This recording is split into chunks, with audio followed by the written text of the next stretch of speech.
Sa ilalim ng pamumuno ni Police Lieutenant General Jose Melencio C. Nartates Jr., Acting Chief ng Philippine National Police, isinagawa ngayong umaga, October 23, ang isang press briefing sa PIO Press Briefing Room sa Camp Craming.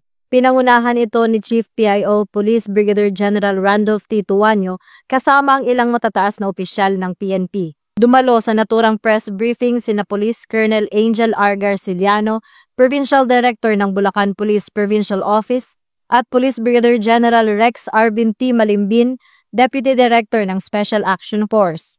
Sa kanyang ulat, ibinahagi ni Police Colonel Garciliano ang pinakahuling update hinggil sa pagkamatay ng ABC President sa lalawigan ng Bulacan, habang ipinaliwanag naman ni Police Brigadier General Malimban ang patuloy na recruitment ng mga babaeng aplikante sa ilalim ng SAF attrition quota. Matapos ang press briefing, nakipagpulong din si Police Brigadier General Tuanyo kay Undersecretary Mon Ilagan ng Presidential Communications Office upang higit pang pagtibayin ang mga communication strategies at media relationship ng PNP alinsunod sa direktiba ng PCO. Ang aktibidad ay bahagi ng layunin ng pambansang pulisya na isulong ang transparency, public safety at interagency coordination kasabay ng kanilang panawagang Bagong PNP para sa Bagong Pilipinas, serbisyong mabilis, tapat at nararamdaman.